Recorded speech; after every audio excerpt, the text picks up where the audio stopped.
ఎవరైనా ప్రజల కోసం త్యాగాలు చేసేవాడిని చూశాం కానీ ఏకంగా ప్యాకేజీల కోసం త్యాగం చేసేవాడిని మాత్రం బహుశా ఎప్పుడు చూసుండం.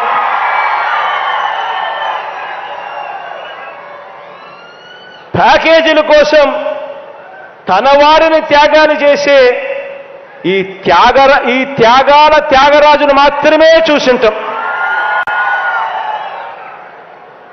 మరో విచిత్రం కూడా చెప్పాలి. మరో విచిత్రం ఏమిటనంటే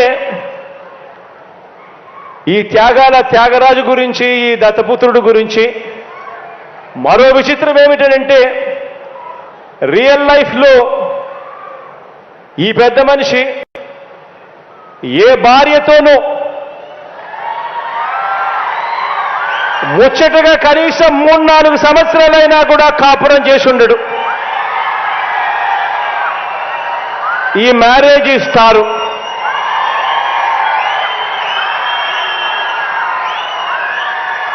ఆడవాళ్ళను కేవలం ఆట వస్తువులుగా మాత్రమే చూస్తూ పెళ్లి అనే ఒక పవిత్ర వ్యవస్థను,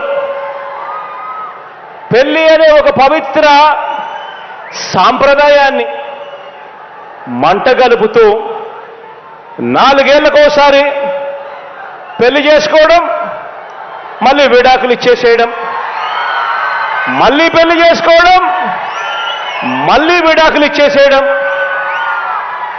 ఏకంగా కార్లను మార్చినట్టుగా భార్యలను మారుస్తా ఉన్న ఈ పెద్ద మనిషి 3 సంవత్సరాలకు 4 సంవత్సరాలకు భార్యలను మారుస్తా ఉన్న ఈ పెద్ద మనిషి ఇప్పటికే 3 భార్యలు అయిపోయారు అని అంటే ఆలోచన చేయమని అడుగుతా ఉన్నా. ఈరోజు మనమంతా ఉన్నాం.